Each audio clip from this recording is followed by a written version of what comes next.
What up, y'all? It's Shaylev. NVA. And this is Girl, What's Up With That? Your weekly check-in with your best friends in your head. Hey, girl, hey. Hi, girls. Hey. We're just going to cut to the chase. We got a guest. If you didn't read the title, we got a guest, y'all. We got a guest. Yes. But before we get into all of that, what's up with you? It's been a week. It's been 2 weeks. Has it been 2 weeks? Yes, because last week was spring break and it flew by and it was just a little too fast. Oh, yeah. We went to Miami. Okay, no, we didn't. We're not invited. They told us we cannot go there. Mr. Keisha, whatever. Renisha said no. Anyway, what you do last week, girl? Oh, what was that movie? Oh, we went to the American Society of Magical Negroes. We did see that. And they wasn't casting spells like I thought. No. I couldn't point at the screen and be like abracadabra. So that was interesting. And then I went to see Dr. Cornel West. You did. I saw it on your story. He's running for presidente. This isn't his third rodeo, right? Running? He's done this before, correct? Yeah. But okay. I think but this is the party for all. It's a new party. I'm gonna wait till I guess I'm not gonna ask no questions. I'm gonna just wait. I went to the website and I tried to look some stuff up, and I was like, "Wait, it sent me." Listen, after the text message you sent me and KK, I was like, "I'm gonna just wait. I know we got a guest this week. Yeah. I'm gonna wait. I'm gonna let her ask no. It reminded me of Game of Thrones when he's like, "Hold the door." Outdoor, yeah, but okay. I got a volunteer card. Okay. I took a picture of it. On the QR code. Outside of us going to see the movies and you seeing Dr. Cornel West, your break sounded a lot more relaxing than mine because I did homework. Welcome to senior year. That sounds dumb. Very dumb because, professors, they can't have to do. Right. They can't make assignments due during spring break. So everything was due literally the day that it ended. So. That's ghetto. Oh my God, Jesus Christ. I know. So ghetto. Being a student is hard. But did you do anything else besides homework? I took some naps. Boring. Okay. Naps are my favorite thing. Naps are good for you. I think taking naps is essential in daily life. So yeah. I've also gotten back into my bookworm bag. So I'm reading. Okay. I told myself I wanted to read 12 books this year.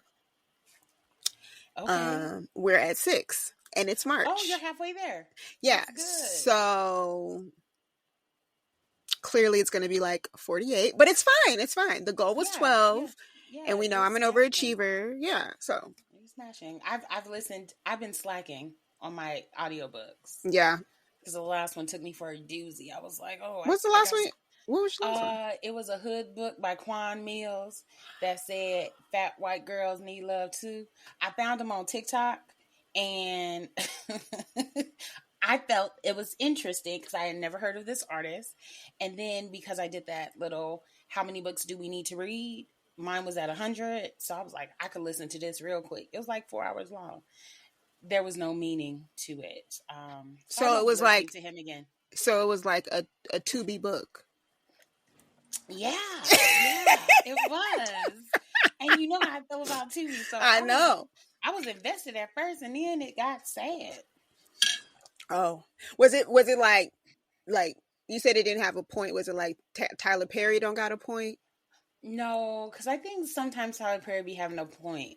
A little bit, yeah. A little bit, but no, it didn't have a point. Nothing made sense. So now I'm writing a book called I Almost Cut Off My Finger. Like, because if it's that easy, I think I can do it. And with Chat GPT, I can do anything. Listen, and after what my professor told me about royalties, honey, we should all be authors. Yeah, so I'm going to write a book starting tomorrow. I'm going to do it while I'm at work. Okay. I'm going to check in on you. Yeah, you do that. But let me just go ahead and say it. I didn't start the episode by saying this, but Happy New Year. Happy New Year, y'all. Happy New Year. Happy New Year. I'm so excited. What new year are you speaking of? Well, today is Wednesday, but yesterday was the spring spring equinox, y'all know I'm your favorite star friend. So for me, today and yesterday, it's the new year. I don't know, January, who starts stuff in the winter when everything is frozen and dead? I don't know, not me. But spring, I could do that. For example, today I was walking on campus and somebody planted tulip buds in the winter like you're supposed to so that they bloom in the spring in the new year. So there's all these beautiful tulips around campus. I was just taking pictures all day of flowers. It was beautiful. That's nice. That's a happy feeling.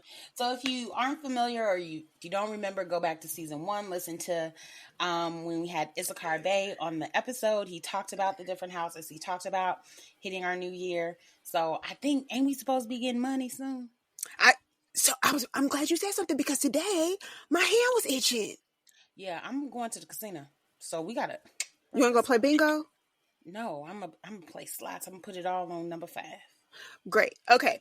So we do have some church announcements with the new year coming up. And as y'all know, your star friend, I got you. So we are coming into eclipse season for the next 4 to 6 weeks. Lots of heavy and clarifying energy is coming in. So if you feel weird, you have that feeling like something just don't feel right or change is happening, or you can just feel that something is on the way, baby, you're not alone. Girl, we all feeling it. Just hold on. 4 to 6 weeks. Also, this is the time where cycles are wrapping up. So let's say you kept, going around in circles with Tyrone, baby, it's about to wrap up. It's about to wrap up. But let's say, you were in a holding pattern on whether or not she was going to get that raise. Cycles are wrapping up. So just let go and let God. Jesus, take the wheel. It'll all work out in the way that it's meant for you. Yes. On March 25th, which is Monday. So y'all are listening to this on Sunday. Tomorrow, there is going to be a lunar eclipse. So get your lunar eclipse glasses. Don't go out there with no regular sunglasses on because you're going to hurt your eyes. And y'all going to come back to me and be like, all right, tell me to go look at the sun. Don't do that. Amazon got them. Amazon got them right there on the homepage. They got them for everybody. You don't even have to have a search history. They telling you it's an eclipse. Buy these glasses. So get you some glasses. Go outside and look at the sun. All right. I got some bad news, y'all. Don't get to cussing at me in the comments. But as of March 18th, we have entered pre-shadow for Mercury retrograde. Y'all know what that means? So put on your seatbelts. Just put on your seatbelts and hold and hold on. It started, like I said, on the 18th, but the official retrograde starts on April 1st. So y'all know the rules. Don't let our messy friend having you respond to them. You up text. No, you're not up. You did your skincare. Your bonnet is on your head. You put your lotion on your feet and you was rubbing your toes together. No, you are not awake. I don't care if you are up. Read your book and mind your business. Not Mercury. You up. So set your boundaries. Oh, get your oil changed. I'm talking to myself. I went and bought this. Yeah, get your oil changed, get your tires rotated, make sure your battery is cool. Check, what are the things that the cables on the battery? You know how to get the rust? Okay, yes. Make sure that, and as V has already bared witness to and told y'all, if you are traveling by force or by choice during this retrograde period, bitch, leave early. Yeah, leave early or don't go early. Don't go at all. Just don't go. But if you have to go, it's from the 1st to the what? It's like the 1st to like May. It's actually right before we leave for Disneyland, the week of graduation. Yeah. Okay. Leave early. Write that down. Yeah. Because I have a trip. Leave early. Yeah. Leave early. Leave early. Make up backup plans, backup arrangements, check to see if there's any other flights. It's already happening. My mom was just in the airport last week and she was saying like how a whole bunch of flights got canceled or delayed and they couldn't get people out for like, it was, I think I picked her up on like a Friday and the airline, like people at the ticket desk were telling people, oh, the next flight isn't available until Sunday. Oh Lord. Where? Issachar told me I'm supposed to be on my second husband. So I need the first one to come on and die so I can get a jet. Sunday? Yeah, no. And these people had kids and they was stuck in the airport and it was Denver. I mean, it's Denver, so you could have get a little, lifted. Altitude. It's just the altitude for me. Well, I mean, what we talking about, altitude, or is we talking about altitude? Because no, not the white folks. I'm talking about altitude. I wasn't talking about the white folks. I was talking about weed. It's Denver. Oh no, not the marijuana in Denver. Like I be needing one of them cans with my breathing. Something wrong with me. I'm okay. older. So we can't take you skiing, is what you're saying to me. Got it. No, I would never go skiing. My knees. Well, you still can't go up in the mountains. Yeah, that's true. Okay. All right. So those are our church announcements. Put on your seatbelts. Set your boundaries. Do not respond to his text. As a matter of fact, don't text. You don't miss him. You do not miss him. You don't miss him. I think the biggest thing to take away from our favorite star friend is to remember that miscommunication is something that is going to happen. So be mindful of your words. Words do mean things. If you need to take a breath before you speak, go ahead and do that. Ain't nothing wrong with that. So push your 5-second delay button. Yeah. I'll see y'all in June. Listen. At this rate, if it ain't, I'm already experiencing the text message I sent y'all today about reservations. I'm already experiencing it. I'm just like, okay, whatever. It didn't work out. That's fine. Yeah. And what will be, will be. You have to come to terms with it. It is 2024, right? Yeah. We're here. Yeah, we made it. It is also Women's History Month. It is Women's History Month, and I'm just going to let y'all know now. I know you guys are anticipating me specifically to talk to y'all about the Academy Awards. I don't got it in me. I just told you I'm doing projects. I don't got it in me to talk about the Academy Awards. Our Big Cousin podcast, they talked about it. Go listen to them. They got y'all.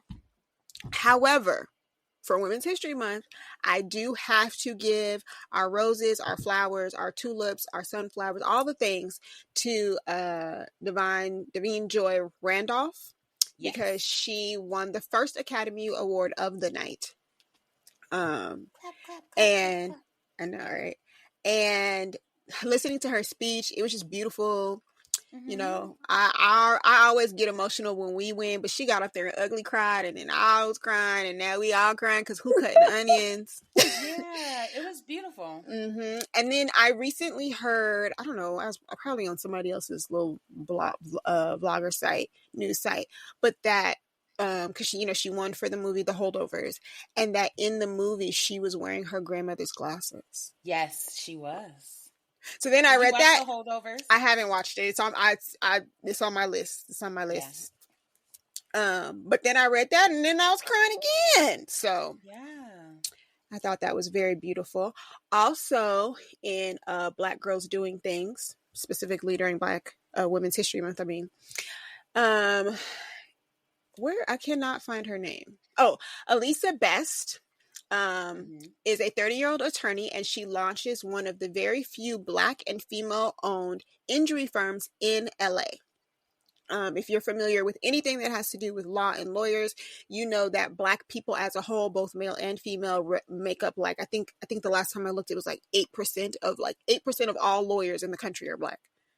So for her to be 30 years old and launching this firm of her own is amazing. Great things. Yes. So, she thriving and doing a damn thing. So we're going to give her flowers. Miss Elisa, girl, do your thing. Yes, but, girl, what's up with that? Wait, what am I saying? What time is it? Girl, what had happened? There we go. See, we can't take no time off because then we forget. It used to be me, now it's you. I know. What's wrong with your mind? It's school. You have senioritis. Look, we're not even that. That is okay. Girl, what had happened? What you see this week? So, I had feelings about Wendy Williams, and I feel that ever since that documentary, a lot of stuff has been coming out. So sure enough, not too long ago, her husband, Kevin Hunter, is requesting 2 years of missed payments because he needs that to live. Wendy Williams pays him alimony, pays him a stipend, whatever. He hadn't been receiving it for 2 years. As you know, she has a guardian, not a conservator, a guardian that is court appointed. they decided not to pay him. So I don't know why he's bringing it to the blog. So he mentioned that. And then shortly after that, Sean Zanotti, who was her publicist, the one with the bad weave. And then I can't think of the other guy who was her manager. They have both been terminated. Sean's been gone from Wendy's camp for about a year. And the gentleman, it's been more recent. But yeah, the people that were involved in the documentary, they no longer work for Wendy's camp. So now it's kind of like, what y'all really doing with Wendy? Can we see a foot? Like, can we see what's going on? So it's a sad situation. I feel really bad because I don't want people to be abused, because this is what we're seeing. We're seeing someone that is, one, abusing alcohol, and two, that is being financially abused by people around her. Who is her guardian? Her guardian is court appointed through the city of New York. So it's not someone she knows. No, they took it away from her son. They said he was spending too much money on Uber Eats and things of that nature. But you also have to understand he lived a lifestyle that his mother paid for while he was in school, because he is a college student. And that's a big taking, to take on as a young adult, to take on your mother and caring for her. Like, I'm not cooking meals. Yeah, she ordered a steak and it took 2 hours to get here and I had to pay for it. So it made sense. And it seemed like from the documentary, a lot of the pushback had to do with the fact that he would not let his mother come back to New York to do the show. And that's when New York got involved. So poor Wendy. I don't know if we got what we were supposed to get from the Lifetime show, but just say it. So she ain't got nobody. And she got to pay Kevin his money, because she told Black China, my name is Wendy Hunter. My husband, Kevin, he's broke. She should have been having that conversation with Nicki Minaj. No comments. What you see? So for those of y'all who have been rocking with us for quite some time at this point, you will remember that, I want to say back in we were still in the spaceship studio. So maybe like September of last year, I reported on the story of 2 African-American men in Mississippi who had been, I want to say violated, because that's technically the word, but there's whatever is after violated, that's what we should really say. But they tortured 2 Black men in Mississippi for residing with a white woman. Yes. I don't want to get into the details of that. Y'all can go back and listen to that episode, or y'all can pull up the story in general. But we know that they were extremely inappropriate to those men, resulting in an accidental gun firing and shooting through the cheek of one of the gentlemen. So I have an update on that. I know I gave y'all the Cliff Notes, but like I said, y'all can go back and listen to the episode. But I do have an update. So if you also remember in that story, the police officers who did this, there were 6 of them, and they called themselves the Goon Squad. Yes. As of late, there has been a sentencing. So the first officer was sentenced to 20 years in federal prison. The next one was sentenced, his name was Jeffrey Middleton, was sentenced to 17 and a half years in federal prison. Daniel Opdyke was sentenced to more than 17 years in prison. And when he, what is it called when they give their, show their remorse or whatever, there's a word for that statement, but when he Impact did statement? that, yeah, I think that's what it's called, something. He said, nothing I can say can undo the harm that I caused you. Deeply regret all the pain and suffering that I have caused you. But our favorite Megan, not Megan the Stallion, Megan the reporter, she we got 2 Megans around here. I love her. Megan the reporter. She let it be known that he did not make eye contact with the victims or their families. He did not look in their direction. And then Christian Deadman was sentenced to 40 years in federal prison. So, wow. At this point, that's 4 out of the 6 have been sentenced, and so we're just waiting on one more sentencing. Obviously, the Michael Corey Jenkins and I want to say the other Eddie was his name, Eddie Parker. their team, like their legal team, has obviously asked for the maximum sentencing, which, as we can see, is being executed here.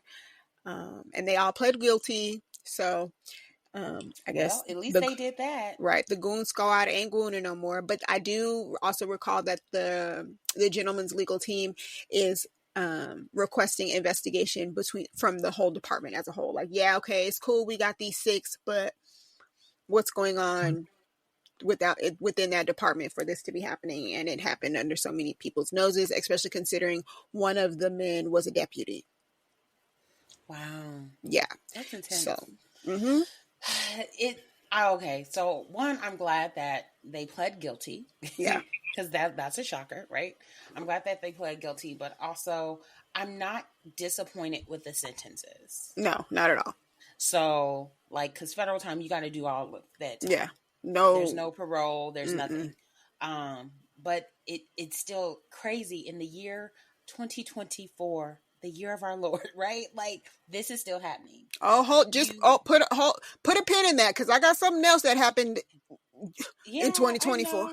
Okay. But it's just so baffling. That's why I don't like the news. That's why. No, we've had this. We had this conversation. That's why I don't. Yeah. I hop on the news. I hop onto the news stuff for when I need to pull stuff for the show. In case something comes across, I'm going to say, like, something comes across my desk, but really, like, in case something come across my timeline, I'll save it and I'll pin it but with the way, what? Like, if y'all remember the story and the things that they did to these men. Yeah, it's horrific. It is horrific. So. Like, they tortured them. Literally tortured them. So it's like. The best thing that they could have done, and, like, use your imagination. The best thing they could have done is when that gun discharged and they shot that man in that cheek. Everything else they did was deplorable. So yeah. I hope that happens to them in prison. Okay, maybe that's wrong to say. Somebody in the comments, because I was pulling I think I first saw it on Washington Post and then was pulling stuff. But in one of the posts, somebody in the comments was like, "Now put them in the cell block with the black people and see how much they like to be tortured." Just horrible. But okay.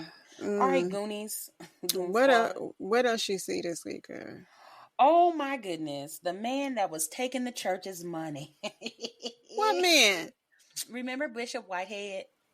The pastor from New York, the one that was involved in wire fraud, attempted extortion from church members.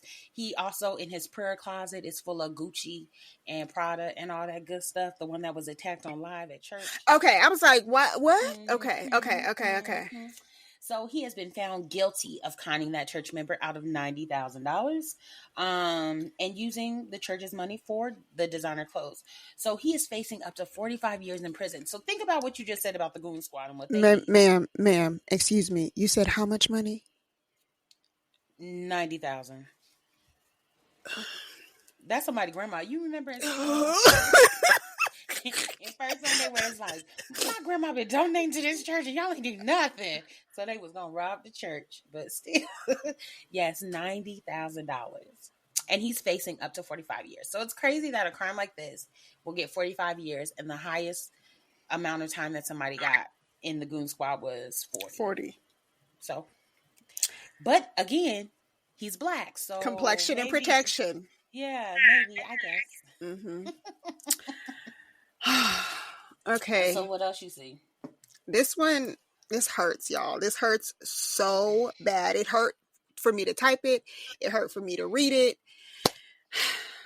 On this week's I'm With You When You Write, I cannot believe that this person has made the list. I never would I have thought that this person would have made my I'm With You When You Write list. However, I gotta be with them when they write. Marjorie Taylor Greene. I know. It hurts me to say it.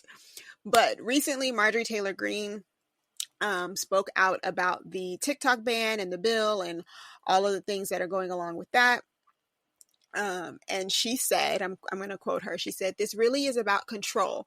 If we cared about Americans' data and the selling of Americans' data, then we would stop the sale of it universally, not just with China."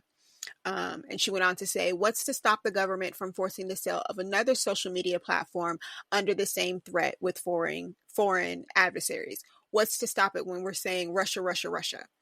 Then she went on to say some other stuff, and I stopped listening and stopped agreeing. But a broke clock is right 2 times a day, and Marjorie she's this week's broke clock. But MTG though, I know. MTG. I know. That's why when I text you, it took me. I read the story and then I watched the clip from her. It took me another 15 minutes to text you to be like, you're not going to believe who just made the list. Like I sat here at my desk, like in complete silence and shock. I could not. I was like, of all, again, going back to what I said about keeping my ass out the news, and then shit comes across my desk. Mm-hmm. Yeah. Mm-hmm. I will just say that she is writing the manifesto to take democracy away from us. But since she's right, I guess I give it to you. But I think it's a ploy. That's just my personal opinion. Somebody wrote that for her. She just saying stuff. Yeah, because she knows what's going on, and she worried about this election. But yeah, whatever. She don't want to be out of a job. She don't want to be out of a job in 6 months. But y'all don't look at me crazy. I know I'm about to drink some ginger ale because it makes my stomach hurt. Okay, TikTok. Okay, people that's about to lose their jobs. Okay. This is what happens. They just trying to distract us from the real issue. Right. What else you see this week? As they normally do. Okay, so I'm confused. This is what I saw. I don't know what this dummy means. I think I do because, like I told you, I had a coworker at January 6th. So when Mr. Devontae Trumpisha said that if he doesn't get elected, there's going to be a bloodbath. Even though he's like saying it's the auto industry, I think he's lying. I think there's going to be people in the street with guns. I think there's going to be like a big mass shooting. And yeah, we're going to ride horses. Do you have a horse? My neighbors do, but I'll steal it. Okay, let me ask the next question. Are your neighbors the neighbors that think they should vote for him? So, okay, well, a lot of Hispanics kind of like Trump. But these ones, they let me put a sign in their yard last election. They're the ones that let me come to the fiestas. Okay. Now, the ones down the street with the horses, I don't know. Because they don't speak English very well. Okay, girl. But I'm just saying. It makes me nervous. It kind of like, what do you mean there's going to be a bloodbath? You can't say this in a room full of people and not expect people to go into a panic. Because like I told you, how it started with the January 6th situation when my coworker was talking about there was going to be a rally that her fiance had found out about. And she was making plans to go to DC and all this stuff. When she came back, I was like, I can't work with her. Absolutely not. Like, this ain't gonna work. I don't care how old she was. And she was like, well, I didn't know and didn't. No, you had to know. There had to be a secret meeting. Because why? Because everything seemed rushed when this situation happened. Because I told you how I reacted when she was like, yeah, I went to DC. And I was like, for what? First time going to DC. First time ever participating in something like that. She don't even vote. So it's interesting. It's interesting that you're bringing this up because off air I told you the books that I just finished. So I just literally today just finished Hood Feminism by Mickey Kennedy. And for the most part, nothing in the book, like, not to say, and I don't mean this in the way of like the book was bad. No, the book was really good, but there was nothing in the book that she didn't say or express that I didn't already know when it comes to like feminism, as far as like white feminism and white fragility and all of that. She just added her anecdotes of her own life story. Great book. I suggest you guys read it. But in that, she talks about what we know about how like white women will vote, as we have seen, against their own self-interest. But more specifically, that they, how you just said, well, I don't know, my fiance, and she just followed his lead, didn't know what the fuck she was doing, careless, just, you know, that TikTok where it's like the girl, and the girls make jokes about it, but it's like me when I'm with my boyfriend, and it shows the clip of the boyfriend, and he's like, okay, there's somebody at my 6 o'clock, somebody just walked in, that man has on a red hat, and he's like looking at all the details, and then it shows the clip of the girl, and she's like, making my way downtown, walking fast, like just air, like that. And I'm not saying it to be like, I mean, well, shit, it's the truth. Bitches is dumb. Like, they just, whatever their husbands and their boyfriends and their sons say, they just, okay, we're going to DC. I don't know why we're going to DC, but my husband said we're going to DC, so let's go to DC. Huh? Bad move. Like, Earth is ghetto and I want to leave. I'm tired. What else you see? I ain't seen nothing else I wanted to talk about.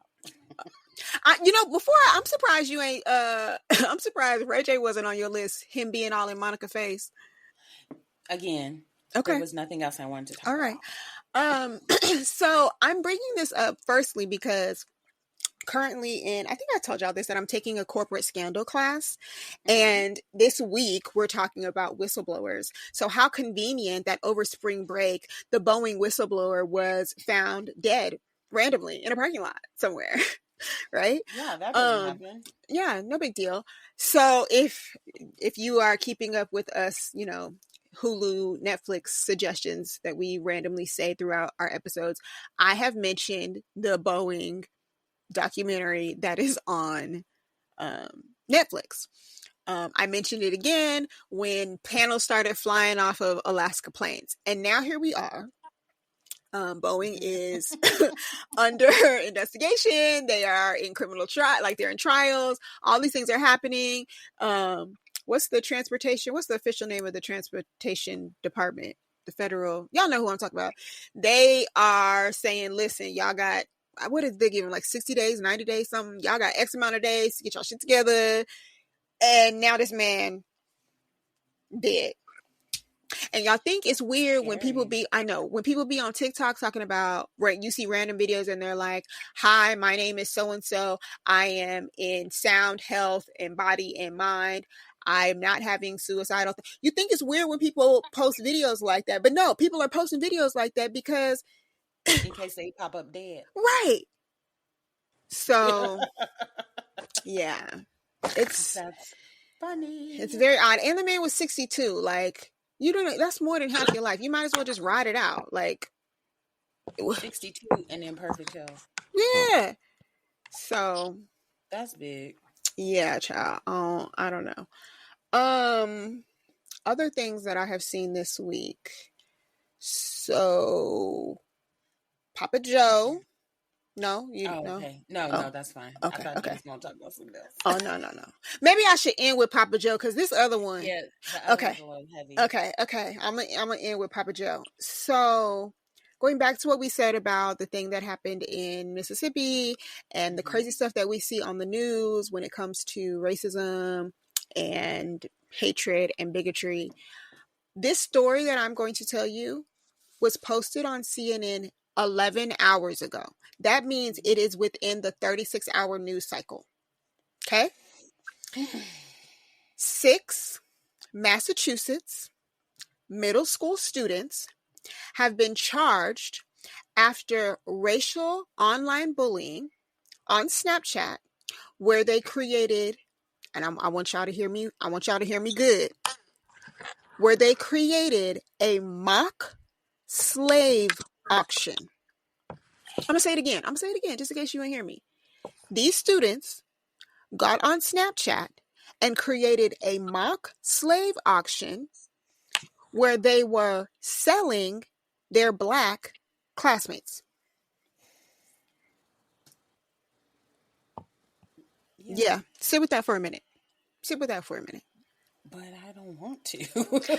Because y'all love to say racism is gone, racism is dead. And meanwhile, we over here telling y'all, no, that shit is taught. Kids don't just come out the womb, talk about, I hate the blackies, I hate the darkies. No, they don't do that. Someone has to teach them that. But I also think, like, we hear that a lot from the other side, not the oppressed side. Of course. So, shut up.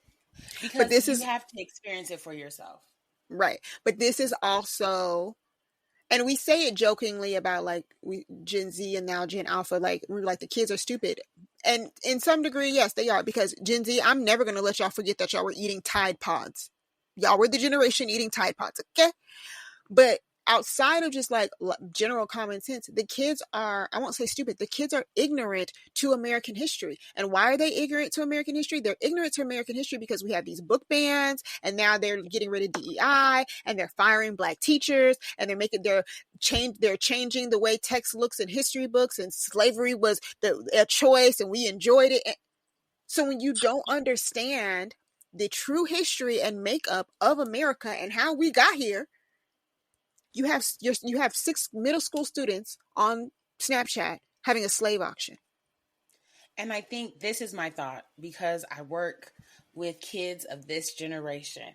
My whole thought is they know how bad it is. They're just pushing it because they know they can get away with it, or believe that they can get away with it. There's so many times where you'll hear a kid say something out of pocket that they've overheard, or things of that nature that they've been taught, like, hey, this was a bad time, right? They're just going to push it. They're going to push the envelope every time. So I hope they were arrested, right? They've been charged, yeah. Okay. So after they get rehabilitated, we'll see how that goes. Right. I'm also, and I know this for somebody may think this is harsh, but similar to, I can't think of the kid or his mama's name, but we talked about this a couple episodes ago, the kid who shot up the school in Michigan and his parents got charged. He also got charged, but his parents got charged. I think at this point, because let's call it what it is, this was a hate crime, right? But they're minors. So hold the parents responsible. Same way you just held these parents responsible because they son went to the school and said chitty chitty bang bang. Hold these parents responsible. But yeah, that's easy to say, but also the states are different. This happened in Massachusetts. But hate crimes are a federal crime. True, but it all depends on how it's written up.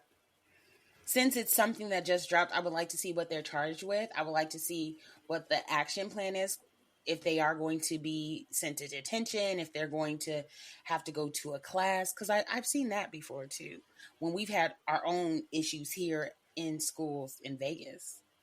Interesting. Them kids just went to the harbor from when they was acting out of Sierra Vista.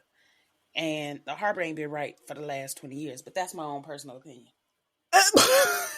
Girl, Beyonce just sent me a text. What'd she say? She's just sending me her album covers. Oh, okay. You got yours already, right? You got yours. I did.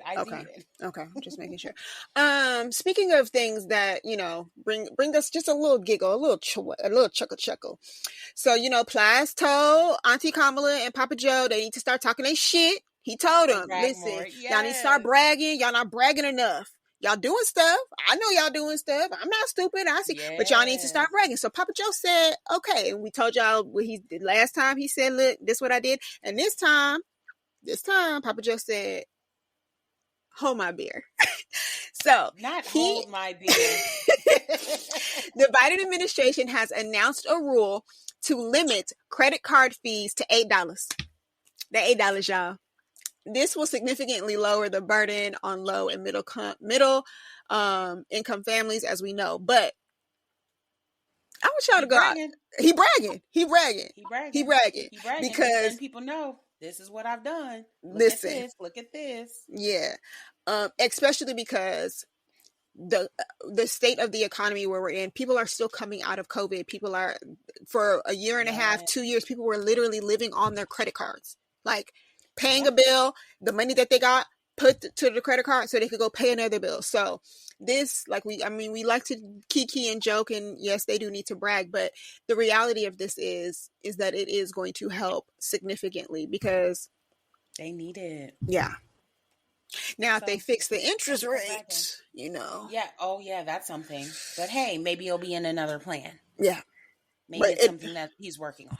Right. But y'all not going to know unless, unless they brag. And I think, here's the thing. It might have been something buried in one of his acts in a document that people didn't pay attention to read. Mm-hmm. And now he's like, oh, do I have to pull up to your bumper and tell you what I did exactly? Mm-hmm. This was in line 65 of this. Like, yeah, you do. Yeah, you do. And he could drop a smooth 16 if you want to. Maybe he should do a rap song. Yeah, he should. Could you imagine? The other one came up with sneakers. He should do a rap song. Could you imagine? No, I couldn't. He would cuss. I think so.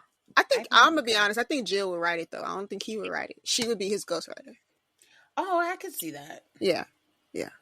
Dr. Jilly. Yeah. Dr. Jilly. Maybe we should write a letter and send it to the White House. How do we get mail to the president? Does that? I don't know. Okay. Well, I remember when I was in the 5th grade, we got to write a letter to the president. He ain't get it.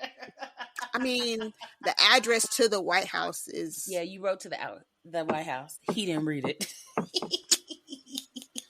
Okay, Miss Marshall. But yeah, I agree. You know, he does need to list it out. But I also, my personal thought on it is like, there's a lot of things that he's already done. And there's a lot of things that he has yet to do. And we're not going to find out what he has coming down the pipeline, what he got up his sleeve, unless we vote. So, since we're going to talk about voting, I feel like it's real important that we give y'all the resources and the information that y'all need. Listen, I could teach you how to write a speech. I could teach you how to do some social media. Because, you know, she don't like to diagnose. The butterfly. She don't like to diagnose you. She rather do the butterfly. But today we brought y'all somebody who got the resources, who know what she talking about. Yeah. Yeah. All the things. I think she's voted in every election. Listen, I'm trying to be, I mean, I only been voting for a couple of elections, but I'm trying to be like her when I grow up. But I'm just saying, it's one thing to be informed. Mm-hmm. So, without further ado, we want to introduce Patrina McKinney. Good evening. Thank you for joining us. Are you still with America Votes? Yes, I am. Okay. See, she does so much. She knows the things. It's hard to keep up. So, yeah, tell us a little bit about what you do, Patrina. Not only in our community, but worldwide. Yeah, so happy to be here this evening. Thank you. I just so enjoyed just the exchange, listening to you all, getting all the tea and all the going on. Patrina McKinney. I'm the Deputy State Director for America Votes. We're a progressive coordination hub that works on elections in the state of Nevada. So basically, political strategist. I build election plans for the state. For all of the races from the president down to state assembly. So my job is building independent expenditure plans for the president, the vice president, all the congressional races, the 28 assembly races, and the 9 state senate races that we're going to be running in the state of Nevada. So a lot of planning around how do we engage Black voters, Hispanic voters, union voters, white women, progressives, young voters, all the things, and how do we build that into a executable plan so we can win? So in 2022, we had 45 races that I worked on. We won 44. We lost the governor's race, but this time we're going back at it, and we just got a lot of races to win. And a lot of conversations to have with voters to get them engaged and do a lot of what you all were just talking about, just helping create the message and the narrative of, you know, what has been accomplished, but what is at stake if we don't win the election. And also, what are the opportunities, you know, going forward when we do win. Whew. Listen, she said 45 races. I'm like, this why she not answering the phone. She busy. And I think this is the big thing, because this is the time. Because a lot of times it takes a while to prepare for these elections. There's a lot of conversations that happen behind the scenes, and we just hear about it when it's the election year, but it's really years prior. People are talking and having conversations that we don't even know about as like the general public. But we should be informed. Yeah. And we should probably watch the news, Shay. Yeah, I started building our plan for Nevada last year. A lot of meetings with a lot of organizations that are going to be on the ground, knocking on doors, making phone calls, you know, everything from what are we going to put on the mail pieces? What's that message going to be like? What are the radio ads going to look like? What are the TV ads going to look like? What are the GeoTV events? You know, and I think the big takeaway that's really important, especially for the African American community, and this is something that I've been talking to people when I meet with them, is in 2022, we had 279 registered Black folks in the state of Nevada. So I'm going to say that again. 279,000 registered to vote who are Black. Only 71,000 people voted. In Nevada? In Nevada, 279,000 registered Black voters, and only 71,000 Black voters voted. And that's across the entire state. So we have a lot of work to do, to have a lot of conversations to help people understand that this election, people have to get out of this, I'm going to vote for who I like and who's catchy and who's flashy. This isn't about who you like. This election is about who hates you. It is really about the people who want to cause hurt and harm to you, your children, the community that you come from, the organizations that you're a part of, the businesses that you aspire to start, and just overall, just the world that you want to live in. When we look at what's happening in Florida, with the DEI and the removal of books and banning, that's their model of what they want to do across the country, right? And so this election is our opportunity to just kind of beat some of that back. And that's not to say that, the Democratic Party has done everything that it needed to do. It's not to say that Joe Biden has done everything that he needed to do, but to be clear, there are demonic, hateful individuals that are running for public office to do some very, very hurtful and harmful things. And so, in building the plan, and my work is really about how do we build that coalition of people that are going to be able to be the messengers that we need to get out, not just vote. Because for me, the one thing that I'll say about election, and this is something else that's hurt our community, is we have this idea of we just vote and go home. Right? Yeah.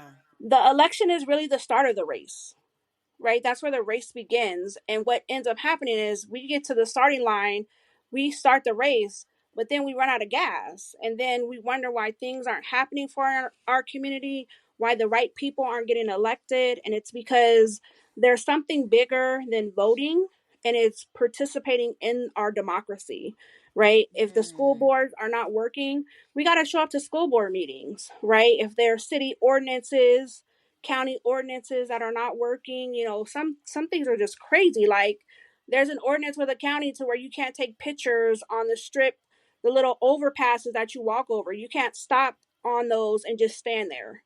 You have to be mobile, and they're like trying to pass stuff like that. So, as citizens, we have to be on guard to say, this is our community and this is the way that we want it governed. So this election is not just about November and about voting. It's about what's at stake for us, because this could be, we have in past elections, I'll say this, it was the Democrats versus the Republicans.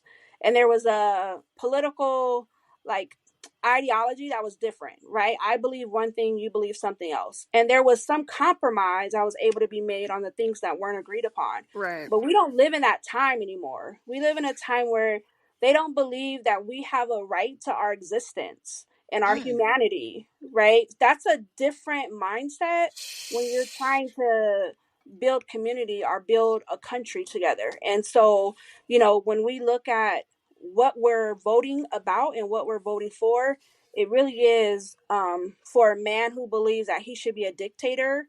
It really is for a political party that believes that they should govern over women's bodies and what we are able to do with our bodies, not able to do with our bodies. It really is a governing body that believes that they should be able to police people's lifestyles and, how people wear their hair in the workplace, all kinds of things that seem simple to us, but they're very, very dangerous and very, very problematic. Yeah, it sounds like it's a part of a bigger picture that we're not actually seeing what that picture is. They have a distinctive plan, and they are aiming at us. Yeah. And we can feel it. We've been talking about it. We are living in the Handmaid's Tale. If we don't change some shit, our laws are going to change. They're going to keep changing. I don't want to be a handmaid. I don't want to. I can't. Right? So it is scary. Yeah. Patrina, what got you into civic engagement? Well, I'm a mother.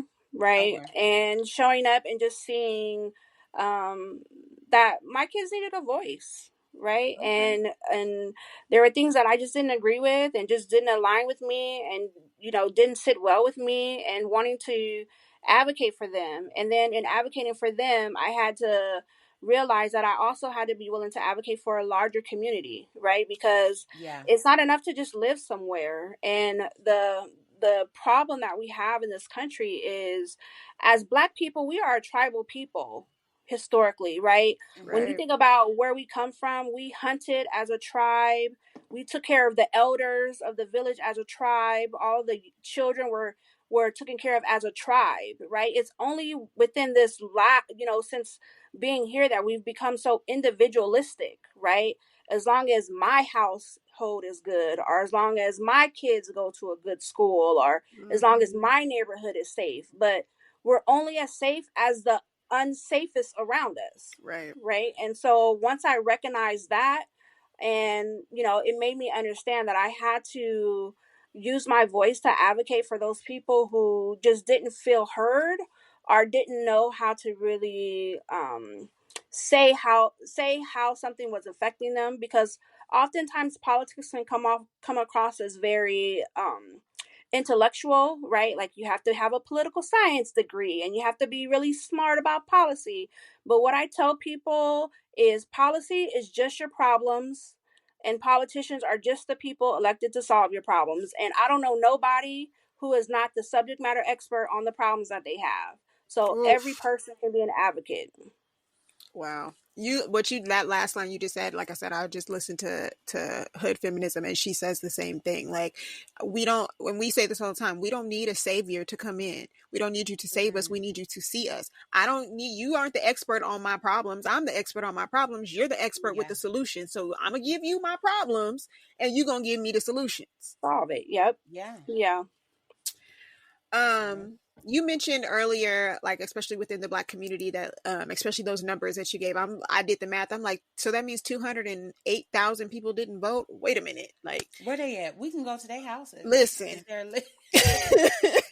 Yeah. Where's the list there, right?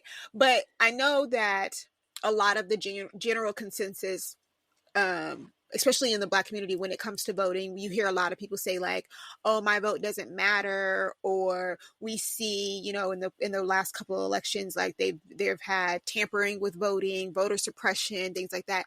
So is the election system secure? And I guess before you answer that question, let's start with how it works, and then, is it secure, so we can kind of mitigate the whole, oh, my vote doesn't matter. Right. Yeah, well, we have Nevada is one of the most pro democracy states in the country. Like, we've done an amazing job at make sure that everyone has access to voting, that there is ample opportunity to voting, that our votings are safe, secure, and that they are in line, right? Like, we restored felon rights to vote. We have same day voter registration. We have early vote. Every registered voter in the state of Nevada gets mailed a ballot to be able to complete their ballot and mail it, right? So our elections are absolutely safe. When people tell me, and I hear that a lot in my work, my vote doesn't matter, nothing's going to change. The thing that I tell people is, in 2022, for Catherine Cortez Masto's race, there was about $600 million spent on that one race, right? And there's 50 plus senators in the country. So they spent $600 million on one race. I find it hard pressed to believe that people with that kind of money are spending that money on something that doesn't work, right? It works for the people who work it, and they're working it. We just do not participate in politics at the level that we need to in our community for us to reap the benefits of it. And that goes back to what I was saying. It's not about voting someone into office. It's about the accountability of, I voted you into office to secure housing. I voted you into office for healthcare. I voted you into office to make my schools better. But if I vote you into office and then I'm not willing to go to the school board meetings, then no, the schools aren't going to be better. You're just another person going to the meeting, right? So we have to get to a mindset where we look beyond voting, right? And we really start gauging how we participate in the political process so that it it is able to make the lives of ourselves and our families and our community better. Yeah, I think an analogy. I remember when my baby sister started to got close to the age of voting, and the way I explained it to her was, we're electing the officials. So basically, their whole campaign run is their job interview. You're hiring them. You're the boss. So that whole campaign, you're the one on the side of the table with the power. So that's their job interview. Listen to what they say. What skills do they have? Do they meet the criteria? Do they have the years of experience? You're the employer. You get to hire them. So see how they perform on the job interview. And I think that's really important. You keep giving me all these numbers and I'm doing the math. 50 million. Mathing. $30 billion. So you mean to tell me that elections is a $30 billion business? Baby, it's more. Yeah, it's more than that. You have to think like some of our biggest donors, that have spent hundreds of millions of dollars for every election for just the state of Nevada alone, right? And you think what happens nationally is even on a grander scale. But it's because they know the power that they have when they get those seats, right? Those seats move about trajectory of money, influence, right? What things are built in their state, what things are not built in their state, what laws are passed, what laws are not passed. And there's an education gap in our school system, but even as us just as being informed voters, right? I talk to grown adult people every day that really just don't understand how politics works and how they can work it, right? Because once you learn how to work it, and that's what we're seeing in like the Asian community, the Hispanic community, they're figuring out, oh, that's how I work this system, right? And they're showing up, they're getting themselves placed in positions, whether that be planning commissions or boards and commissions in the state, to be able to make some really, really major decisions. Because a lot of people don't know, the elected officials, sometimes the boards and commissions that report to them, sometimes they're more powerful than the elected office, right? And so that's why they're always jockeying to get their people in place. Whereas we're just like, oh no, I'm gonna just go vote. It's like, okay, but that's one piece of the puzzle, and it's kind of like cooking a pie, but you miss the flour, right? And then every time you eat it, you're like, why does this taste wrong? Why does this taste, something seems off? And it is off. It is still a pie, right? It's still an election. They're still an elected official. But the other thing that we have to look at is, do these elected officials share our values? Just as people, do they share the values that we, that are going to help us have better lives? I think one of the biggest detriments to us right now that we're seeing with the economy and just post-COVID is just the ravaging effects of capitalism on our society, right? Yes. And how much stuff costs, and why does it cost so much to live at a time when people are getting paid so little, but the corporations are getting record profits and their CEOs and executives are amassing so much, And then when you look at the people who make the highest amount of money, right? That's like 10 people. 10 people make more money than the rest, 99% of the rest of the country. Wow. Yeah. Right? That's insane. But until we're willing to really participate in our political process to the level to where we're like, we won't stand for you charging us for healthcare in a post-COVID world where the air was killing people. Listen, right? Like, we won't stand for that.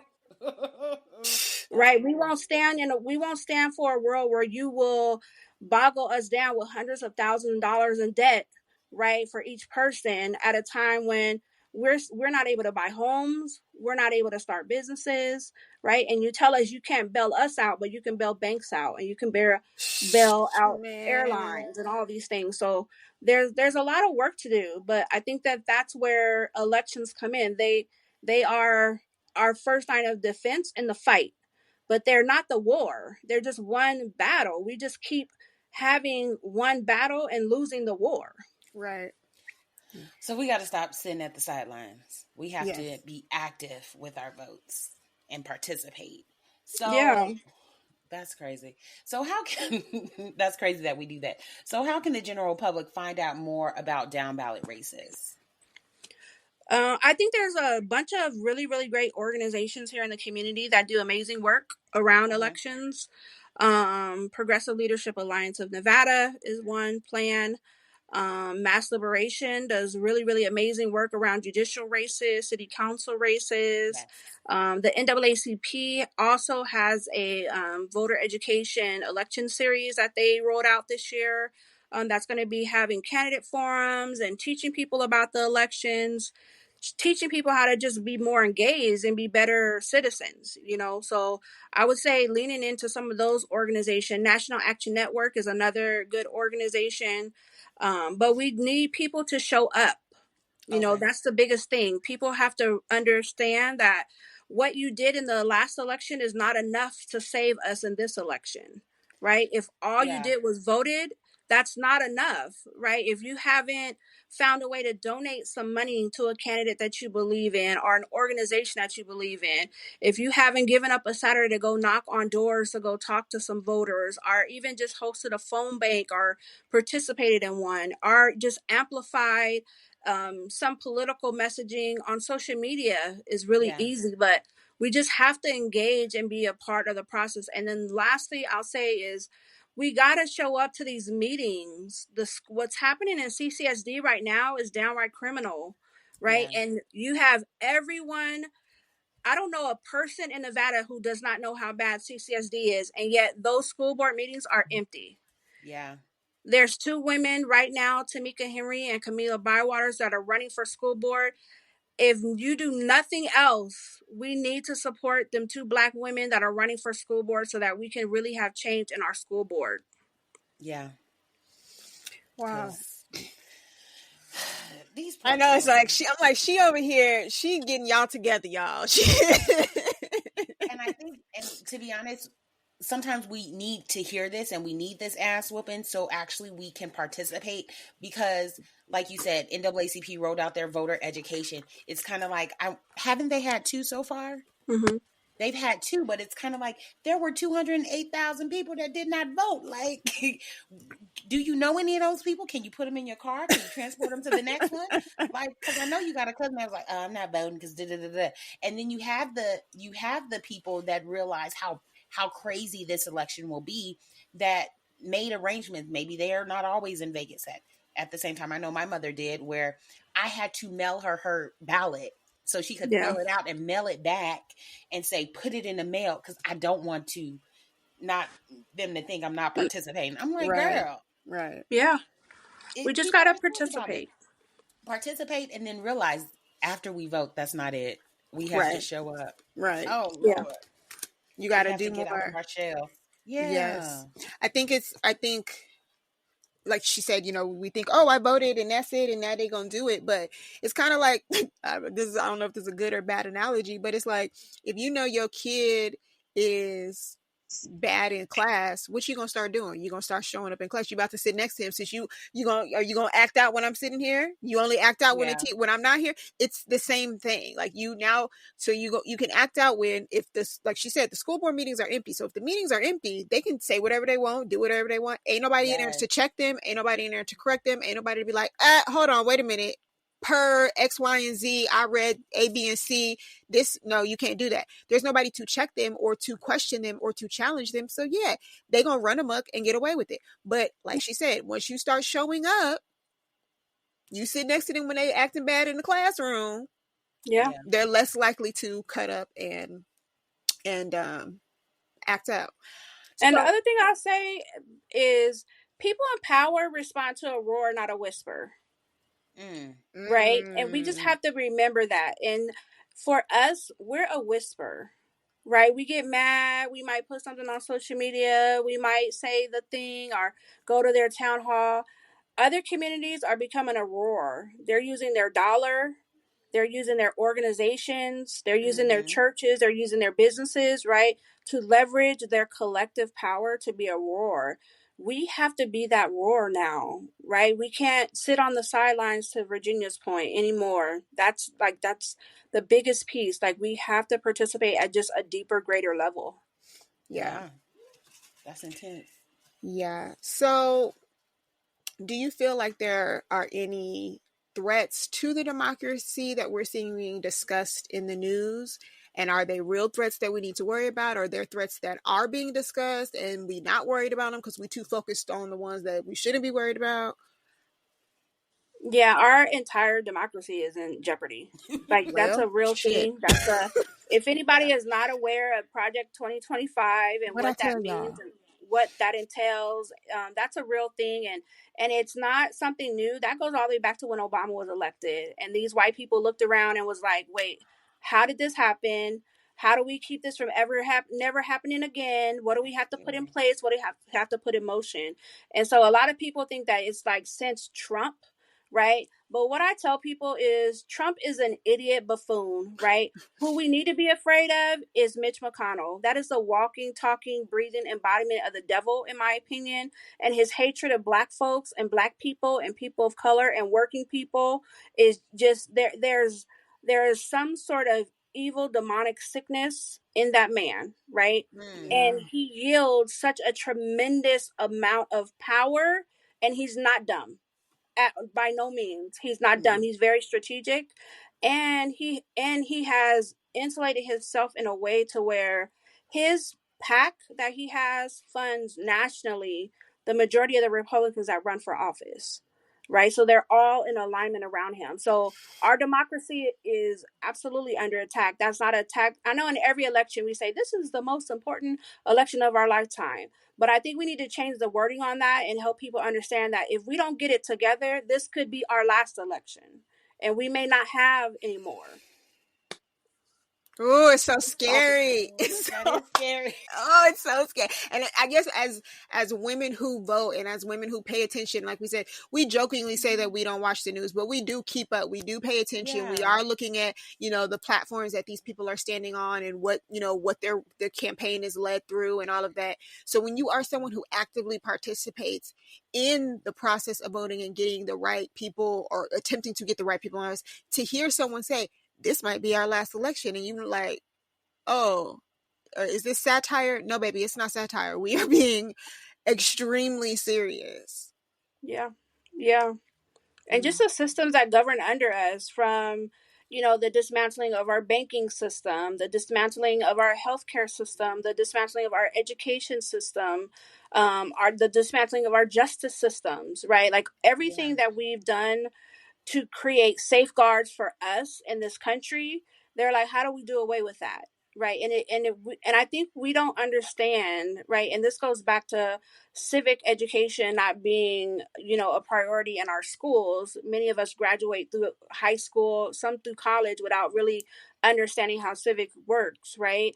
And so they're able to put these things in motion that we think, oh, that could never happen, right?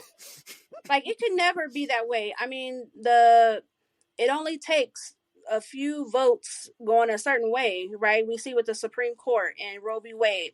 That could never happen, right? But we're right now today living in a time where, my daughter has less rights than I had, than her grandmother had, right? And just think of the other rights that they want to take away. Damn. I know it's a mood killer, but hopefully it is something that lights a fire in you to understand, like, how do I engage at a greater level, right? And then sharing that information with other folks, because I always tell people I can talk about politics, and Virginia's known me a long time, like day in, day out about this stuff, right? But if what I'm saying doesn't resonate to you to where you can go tell 5 people, it doesn't really matter that I said it, right? It has to be digestible to where people can understand numbers, right? Like, that's why I always say the numbers, because it's one thing to be like, well, we didn't show up. Well, what does that mean? Does that mean 5 people didn't come? No. Hundreds of thousands of us did not show up. We are somewhere in our house on election day instead of getting out to help save our democracy, right? And then those people, and sadly, the people most directly that are going to be most directly impacted by this administration if we don't win are the people who are like, elections don't matter. It's not going to change anything. And it's like, it is, but we just have to fight for a bigger and better world, and it is better. Yeah. So the next question was, are we prepared for the election of 2024? Since we are not, how do we become prepared? Like, what can we do to kind of get prepared so we could fight this battle to continue with the war? I think just educating yourself on the candidates who's running, right? Okay. I think the biggest thing, my personal ask, is lean into some of these organizations that are trying to get that word out, right? Yeah. Plan is trying to get the word out, right? The NAACP is trying to get the word out.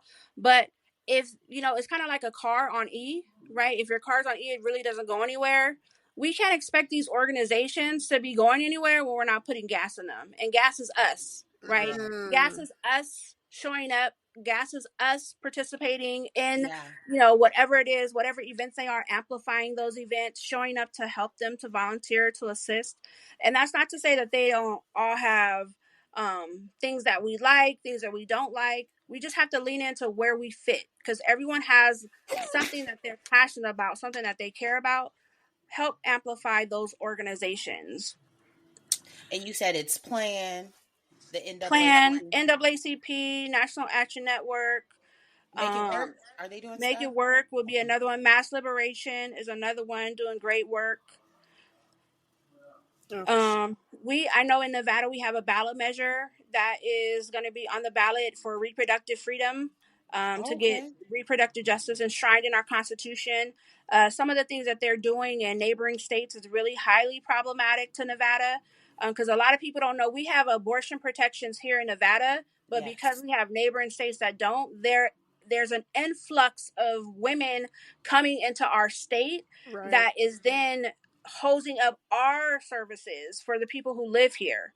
So that's a big issue for us. And then criminalizing them, and there's some states they're trying to pass laws to where if my daughter lived in another state and she called me and was like, "Mommy, they won't let me have an abortion here.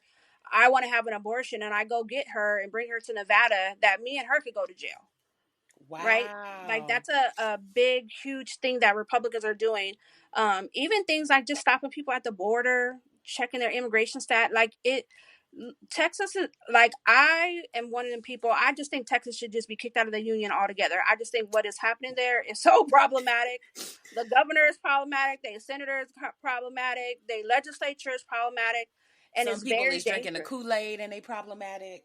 There's women that, just around the abortion issue, there's women that, there was one woman, I was listening to her story, and she had an abortion. She had a miscarriage, and they arrested her for miscarrying because she had went to the hospital and the baby didn't come out. So she went home. She ended up having a miscarriage. And they were like, "Well, we think she did it on purpose," which is insane and crazy, right? And then other places where they're just telling you, even if you've been raped, are,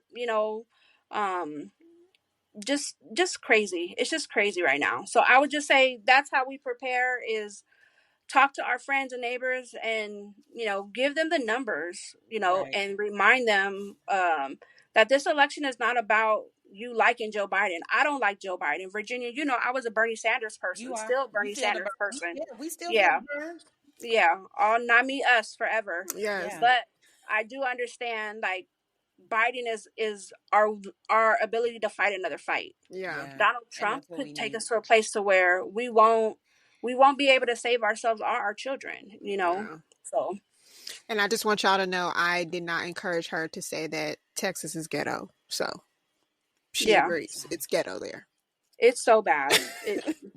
Between Texas and Florida, I'm like, just give them, let that be their own little white utopia, that we just annex them to where we don't have to spend no national resources on none of their foolery out there. If that's how they want to move and do, let them do that. But, in Nevada, we're doing good things. Yeah. They right on the end. That Bugs Bunny meme where he cutting Florida off? They right there. Just let it float away. Since y'all so big and bad anyway, y'all figure it out yourself. Yeah. They are. So, you mentioned some of the resources that are available in general, but I'm thinking back on the first time that I voted. I say I consider myself lucky because the first time I voted was when President Obama was put into office. But I got lucky because I had a friend who, like you just said, she hit the ground running, hit the pavement, and she assisted a lot in his campaigning here in Nevada. So through proxy and hanging out with her, I was able to read, what they called like the Obama Bible. And so like all of his policies and the things that he was running on. And so I was able to learn about him as a candidate on my own, which naturally any person who is got any type of wits about them, you're like, okay, well, this is what this side is running on, and this is what this person is saying. So let me go look at what the other side is running on. But not everybody has that, level of research or interest. So what would you suggest for some resources for first-time voters? That person who they're going to be 18 come November, this is their first time. We are fortunate enough that although Gen Z was eating Tide Pods, they are a little more active on social media, and they're a little more active in speaking up, especially when it comes to like gun policy and things like that. But for that person who doesn't know, what are some resources that they can find or go to learn more about voting? I mean, I think, honestly, I'm going to just say, I think that's a cop-out, right? I think the internet is our friend. Like, our internet is on our phone. If we can Google and find out when the new iPad and iPhone comes out and the new Jordans drop, like, we can research who's going to help save our lives, right? Right. We just have to stop giving ourselves like that space of like, and I get it, people are extremely busy, right? People have lives. A lot of people in Nevada working 2 jobs right now, but like, isn't your future worth it? Right? Like, that's what we have to ask people. Isn't your children's future worth it? Isn't your humanity worth it? Some things are just, you got to dig in. No one likes paying taxes, but we do, right? Like, there's some things that are just uncomfortable, and we have to lean into the uncomfortableness of what that is. And taking the time to research a candidate. If there's somebody running for federal office, you can go on YouTube and see their testimonies. Like, how do they testify? What do they talk about? Where do their values lie? We also are very fortunate in Nevada. The majority of people running for office are out in our community. They're not hidden somewhere. Like in other places, they don't have access to their elected officials the way that we do in Nevada. Yeah, that's like true. Just in general, they're out every weekend. You can go to any NAACP meeting and see assembly members, state senators. Stephen Horsford was just a speaker at one, city council members. So I would say get up and get out there, learn about these candidates, learn why you should support them or why you shouldn't support them in some cases. But take the time, take ownership of what's at stake for you. Because if somebody told you, this is going to be really, really bad if this happens, and then you just sit by and just wait for the bad to come, shame on you. Yeah, that's true. Yeah. And that's one thing that I do love, the fact that I have the ability to be in Nevada. Like you said, they're so accessible. Like the people that are running for office, I see them frequently. Yeah. If I'm a person of faith, which I am, and I go to church, I might see someone that's At running for your mayor church. and be like, "Oh, hey!" I might see I see the county commissioner often because I work for the county. Right. So it's like they're so accessible. Everyone's so accessible here. Yeah, I think one of the unfortunate things that the American across the board, and this isn't on either side of the line, of the American education system has gotten really good at is providing students, even at the base level, students with a level of ignorance that makes them think that, similar to what you said, like, oh, that would never happen, or how you say in different states, like they don't have access to these people that they're, elected officials. They don't have access like that. They put them kind of like on a pedestal in other places. So it's like, oh, the odds of me seeing, my mayor at church are slim to none. And even, to take it a little broader, like I know for a long time, I had friends and cousins who thought that everybody in Africa lived in huts. And now we got TikTok, and you see people in Africa with Bentleys, and they live in mansions, and they got housekeepers and alarms. Right? And so I think one of the unfortunate things that America has gotten good at is providing us with a level of ignorance that we just carry through until we decide. So, like you said about the cake, this cake, I'm tired of eating this cake. This cake don't taste right. Something not right with it. Let me go look at the directions, because something clearly must be missing. And it's until you look at those directions that you're like, oh, this cake don't got no flour in it. Let me start over. Let me start from scratch. Yeah. Yeah. Wow. I know we hit y'all with a lot. Yeah, but these are basically the ABCs of voting, y'all. Like we have to be active participants. It's more than just going to the ballot and voting. You have to put in the work. You have to ask the questions. You voted for them, right? Why ain't you doing your 90-day review? Right. Like I said, you are the boss. Your election is hiring them into this space. So some of the things that you mentioned as far as like going to the school board meetings and things like that, where can people find that information? Because I think a lot of times people assume that like, oh, if I don't have a kid in school, then I don't need to go to these meetings, but they fail to realize that property taxes that they pay on their house go towards school. So you might want to know where What's that extra $1,000 that they just added to your mortgage for your property. You might want to know where it's going and what they're doing with it. So how can they find that information? You can go. I mean, you can go to any of the websites, right? CCSD has a website where you can watch their videos online. The county commission meetings are online. You can go to their website and see when those videos are. The city of Las Vegas, the city of North Las Vegas, any of the like municipal entities, the legislature, you can go online, look at all of their meetings. So the easiest way is just to go online and look at the meetings. That allows you to just get familiar with how the process works. It also, any of those public facing entities have to post their meetings before the meeting. So it's never a thing where we didn't know till the last minute. No, you knew before. Okay. Right. Yeah, I want to say they list especially for the school board, because I think one's like next week, but I want to say it's listed. Yeah. And just CCSD net, and you can look at the agenda, see what's going to be discussed. And then you can click on the live stream and watch it. You can show up. Yeah. And the other thing that I'll say also is election, we think of elections from, voting for the president and going home, like I said. But in order to have substantive change, long-term progressive change, right, it usually takes 4 election cycles happening simultaneously. So when you think about that metrics, it makes sense why people feel like nothing happens when I vote, because what we've seen is we vote for the presidency and then we stay home for the midterm, and then we vote for the presidency and we stay home for the midterm, right? The last time that we had 4 simultaneous elections was in the 60s, right? And that ushered in like a lot of the safeguards that we have now, Medicaid, Medicare, a lot of the housing laws, a lot of the labor laws, civil rights, right? Voting rights, all the things that were like, oh, that's when government was working for us. And the reason that it was working for us is because we stuck to participating, right? It wasn't just about voting for a president. It was about creating a different world. And that's what that civil rights era was all about. We just have to get back to that, get back to organizing like that, and get back to participating like that. Yeah.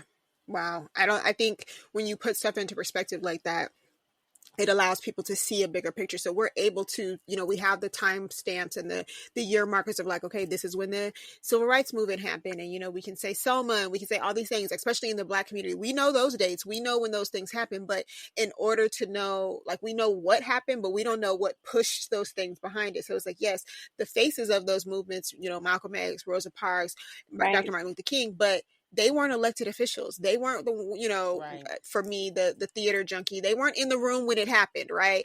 So yes, those are the good things. And those are that's the fun part of it. And, to say like, okay, we stood up for ourselves and we protested and we fought for our rights, but fighting for the right didn't matter if the right people weren't in the room to back you up. Right.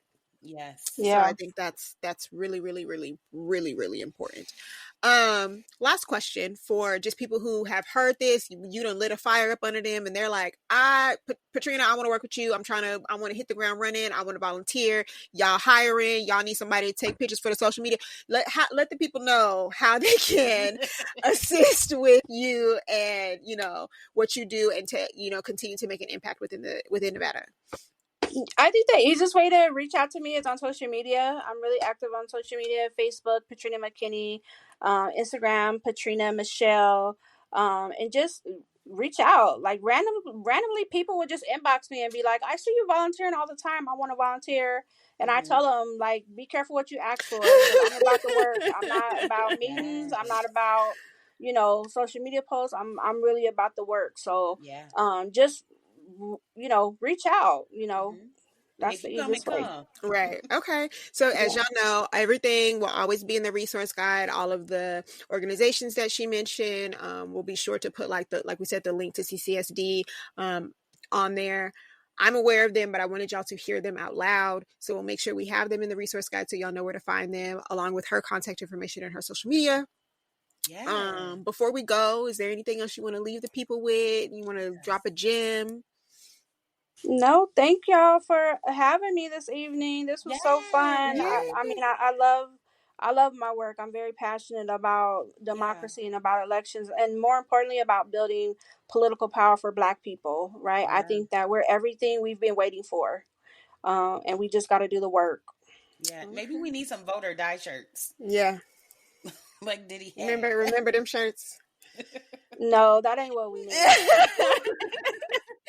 Well, put it this way: if you want, I mean, we got some more months and some more weeks until like Yes. the big election. So if you want to come back, you want to light another fire up under the people, you're more than welcome to come Yes. back, because you have been a pleasure.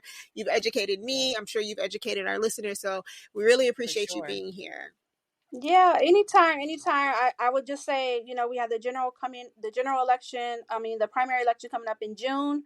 Yes. Getting folks ready for that. Make sure you go out and vote and participate. And then we have the general election in November. So would love to come back and just give you guys some updates on just some other stuff that's going on and how folks can continue to get wrote it down engaged. already. You're already on the calendar, girl. You're already on the calendar. Yeah. But all right, y'all. So that is going to wrap up this week's episode. Make sure you follow us on the social medias. Make sure you follow Patrina on her social medias, because I mean, not to say we ain't, in comparison to Patrina, we ain't shit. Y'all need to go follow her. She got the juice. She got the tell you where to go. Right. Tell you what they ain't doing. Exactly. So make sure you follow on social media at Girl What's Up With That. And we will see y'all on next week's episode. Oh, Lord. Thanks so much, ladies. You're welcome. Thank you. Bye. Bye. Okay. Yay. All right. Yay. Oh, You still recording, girl? No, it says stopping. But even if I am, I could just cut it off. Thank you so much, Patrina. Oh, did she leave? Or is she frozen? Everybody's frozen. Oh, am I frozen too? No, but now I say something went wrong. Something. Huh? What that mean? Oh, she left. Did you stop it?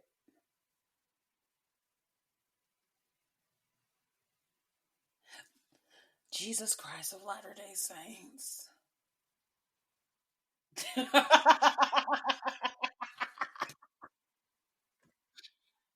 Okay. It's still recording. Should I stop the recording? How do I stop the recording?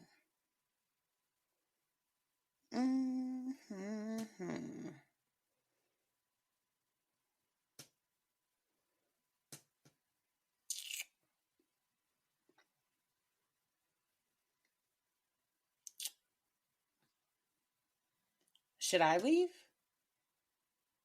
Okay. Okay.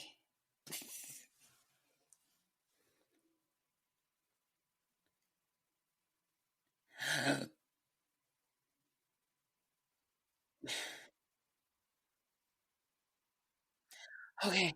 Whew, because I was about to say, that was too good to redo.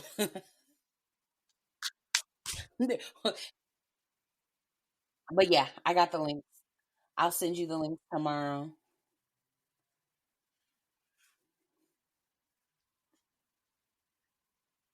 Yeah.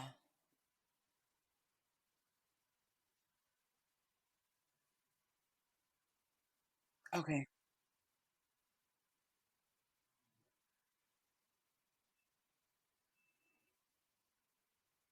Yeah.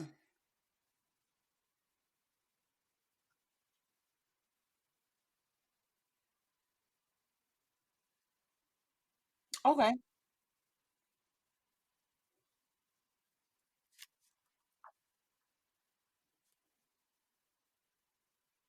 I would too. I gotta start showing up more.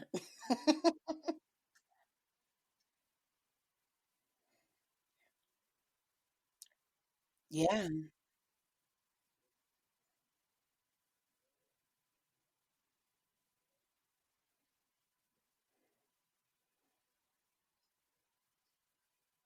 Okay. So what would Victoria Alexander, what does she do?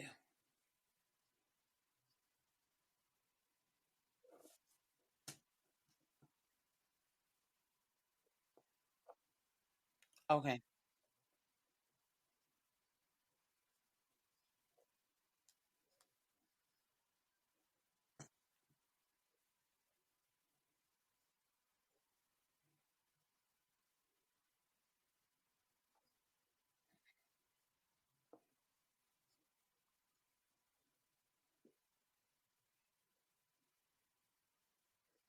Okay. Okay. Probably a long time ago. It's buried in TikTok land. Now, is she based in Nevada or no? Okay. Okay.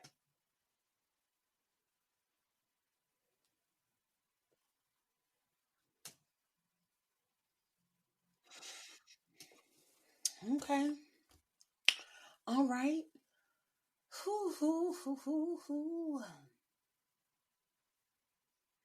So next week, because she's writing a dissertation, do you think she'll be ready for next week, or should we do something, have a break, and then go back into?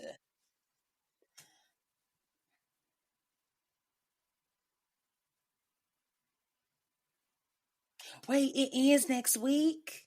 Man, damn, that's crazy. Shit. It might be the way it be muffin.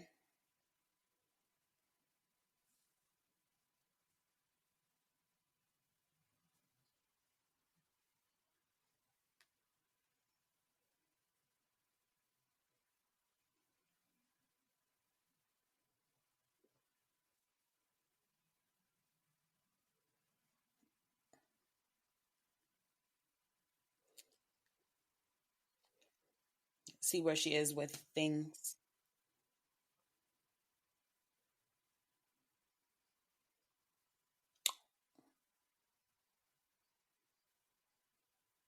Okay.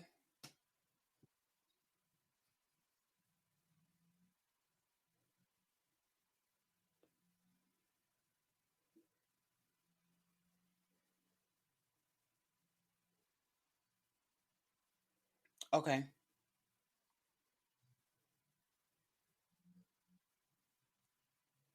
Okay.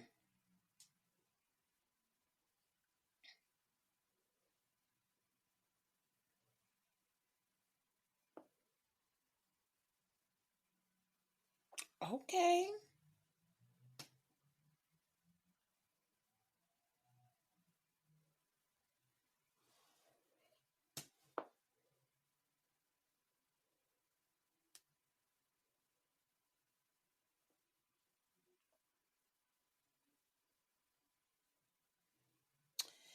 Mental. Yes.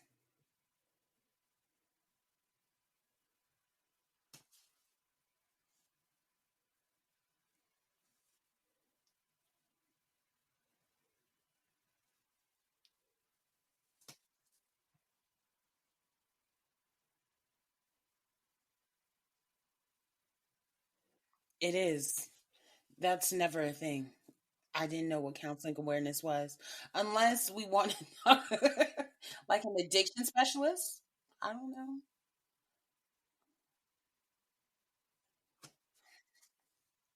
We do. I'm excited. And I want to say April is known for like gardening too. So I'm gonna reach out to either the poetic neighbor or the lady that owns the community garden on the west side. Adobo. Adobo. Yeah. So I'm gonna send her a message to see if that's something we can do in April. And I know in June, I want to say June 1st, like the beginning of June, is Narcissistic Awareness Day. Narcissistic Abuse Awareness Day. Okay. So I know Nicole will should probably fall somewhere in June. And when would we do the episode with KK and T?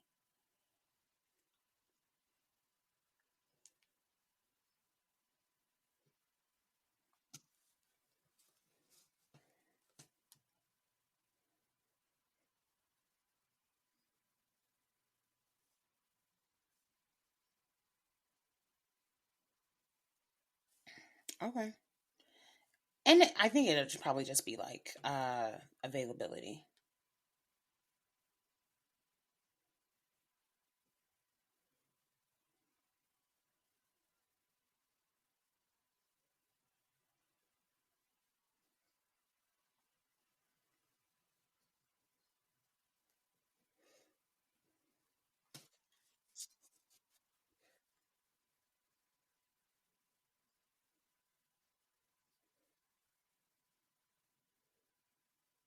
Oh, for graduation.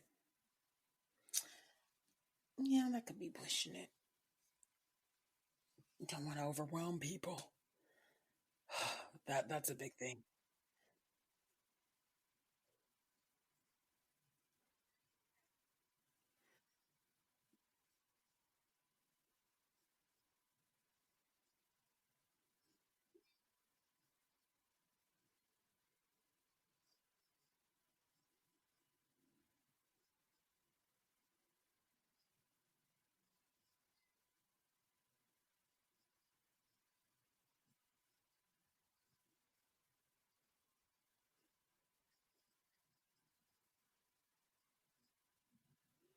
Dang, I would be too.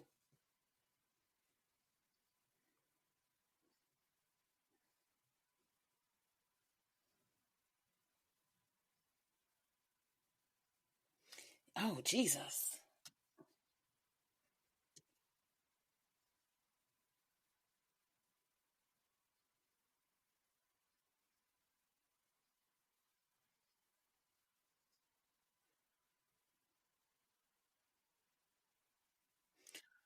Because you're kind of Disneyland is you're there all day?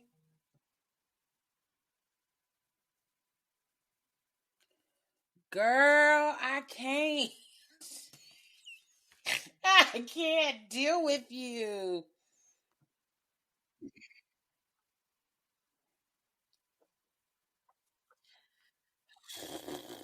Is he still planning on driving? Is he planning on coming at this point?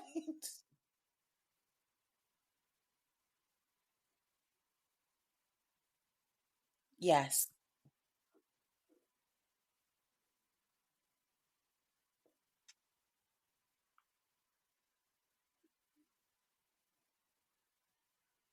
Mm-hmm.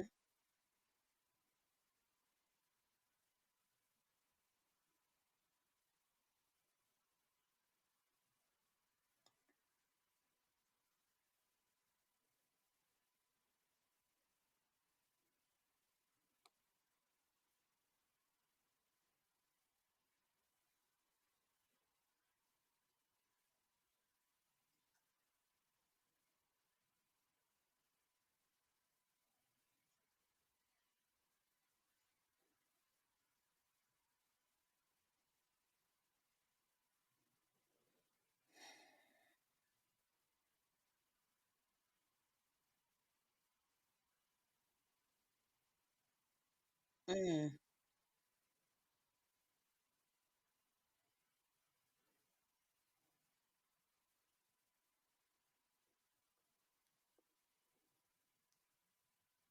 Hmm.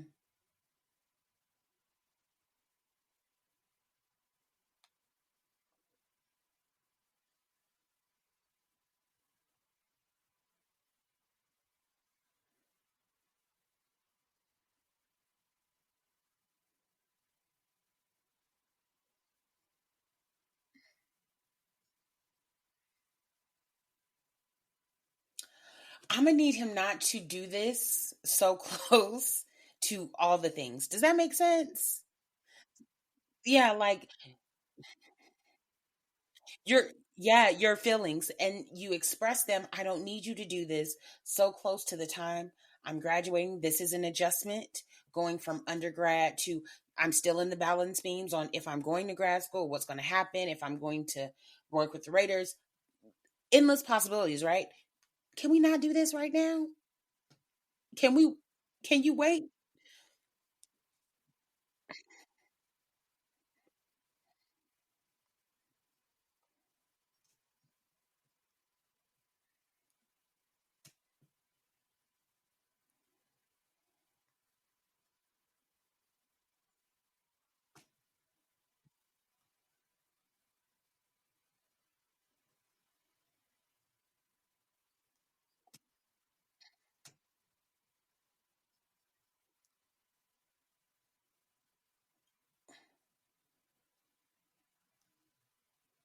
Oh, Lord.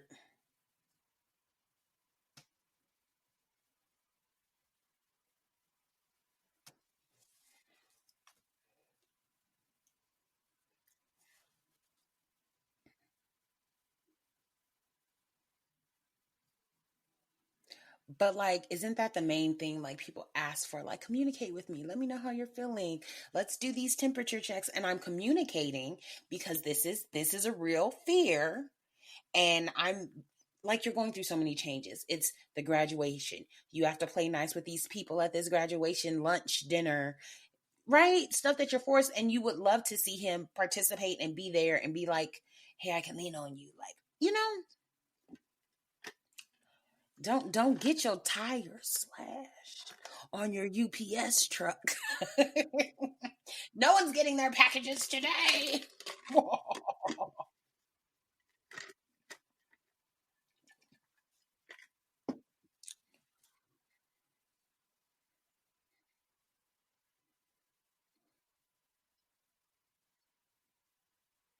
And now you want my money?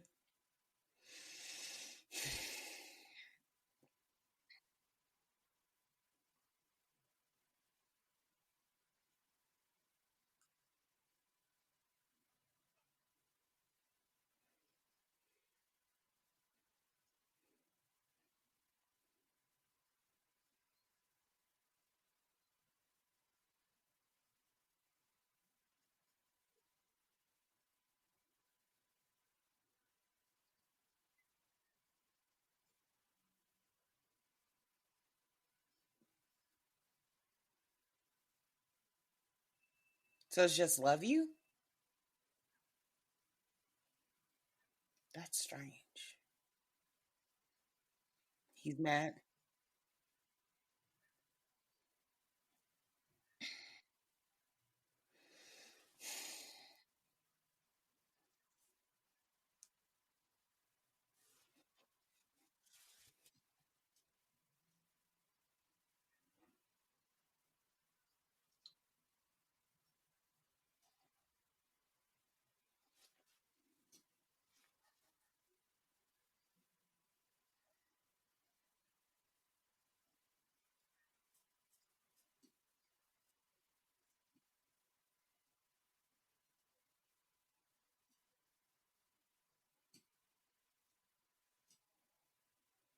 Mm.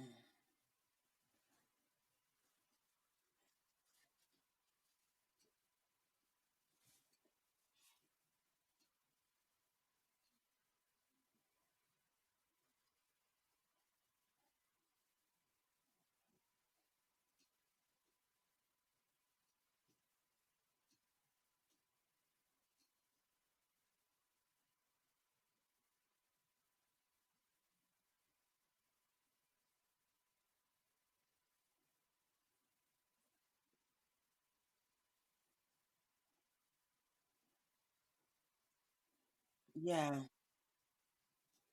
Dang.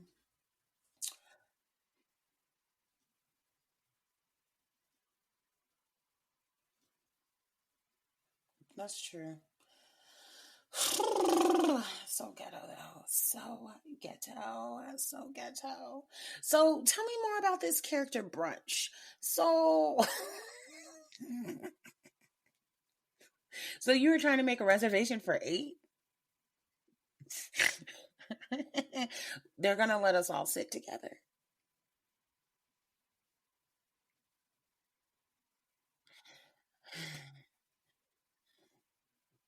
You said 3. I was gonna say you maybe. Oh, okay. I don't know. I don't. I just want Pluto to sit next to me. That's where I'm at. That's where I'm at. And don't think y'all gonna see me during this break. A bitch is gonna be asleep.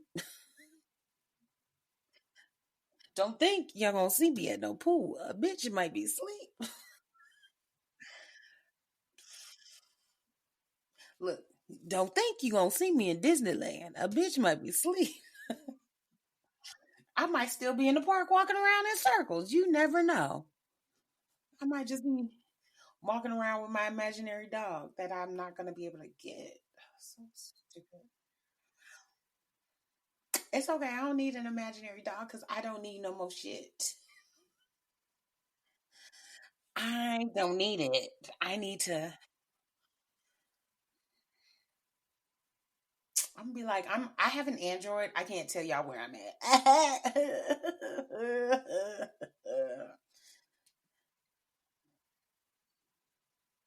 The fuck are those AirTags?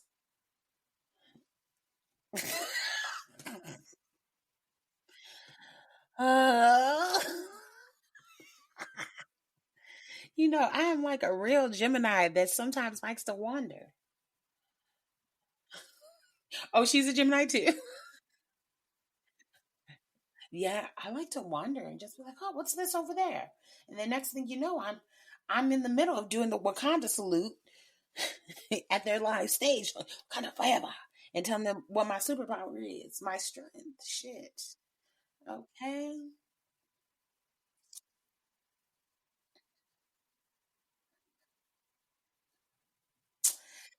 6ix9ine be doing a whole bunch of shit just like she be doing crazy shit when she ain't in Vegas. Yeah. She'll see. Look, she be tracking me on Life 360. I do. She be like, where are you at? What street is that?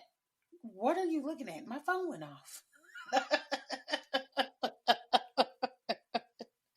One time I was on a plane. She was like, you speeding.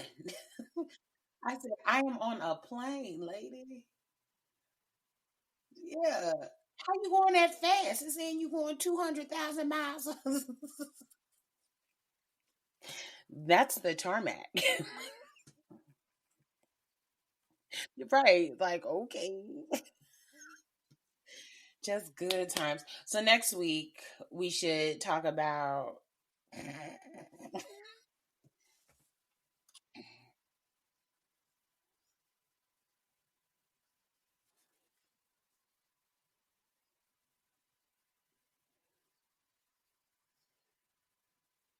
okay.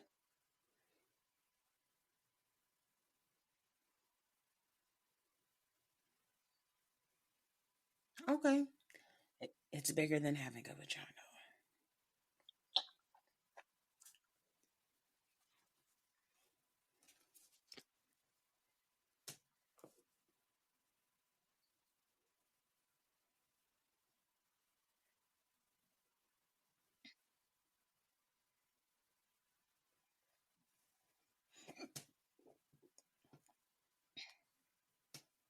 Mm,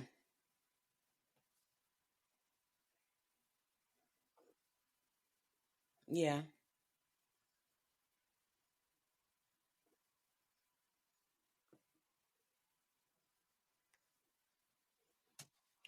that's very true.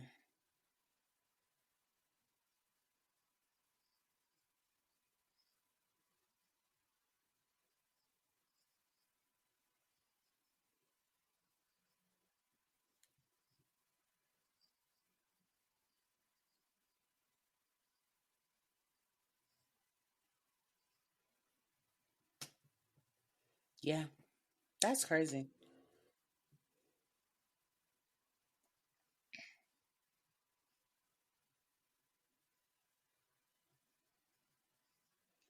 All right. I'm gonna try to get it.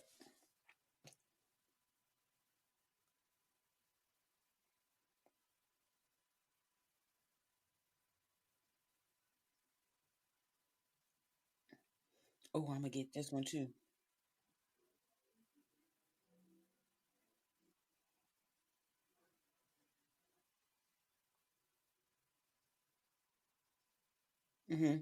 I've spoken with her and she's like, yeah, that'd be great. I was like, okay, girl. She was married to a narcissist for 23 years. She has completed her specialization in narcissistic survivors training. She sees a lot of military families and wives, and she has a story to tell. She has yeah, the shit is crazy. There's been a time or two where I'm like, oh, I'm gonna want to roll up.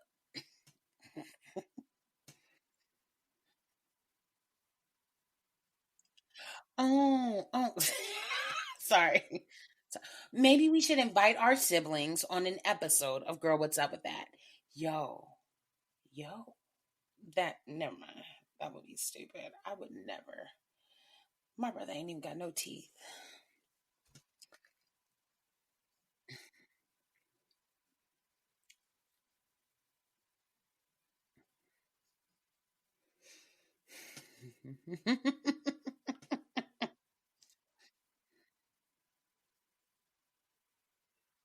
They probably couldn't, but I'm just saying, like, wouldn't that be something?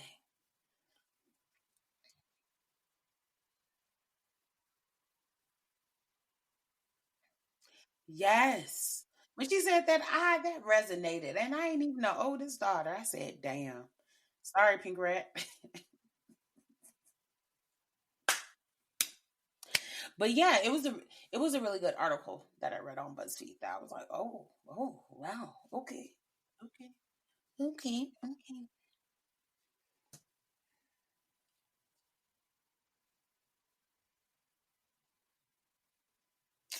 Oh, wait, she can't be pregnant and be on the episode? What you gonna do? Jumping jacks?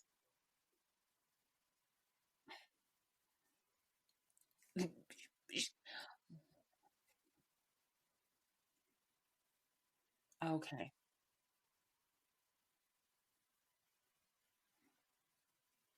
Yeah, they should. Dang. And babies take a year out of you. No, I'm kidding. They shorten your lifespan, so I hear.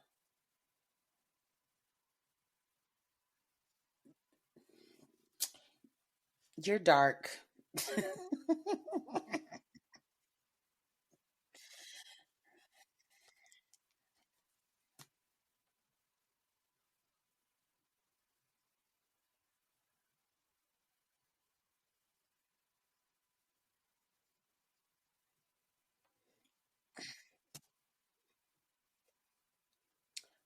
Wow. Okay. No, you're not. That's crazy.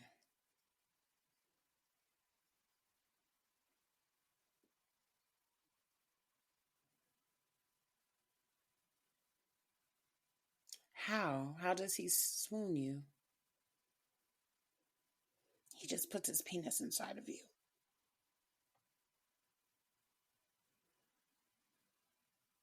That's crazy.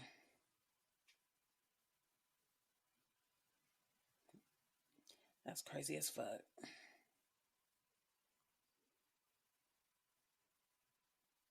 Okay. All right. I'll send you the links tomorrow. And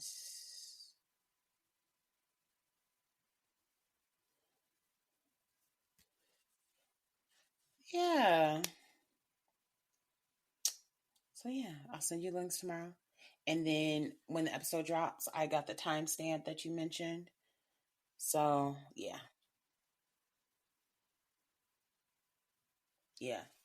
Shit, because we at war. Oh, well, I guess I'm.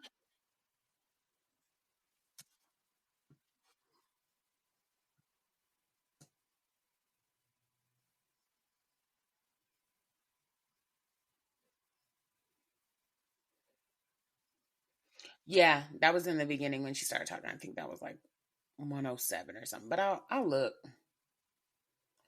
Okay. Oh, you just disappeared. Where you go?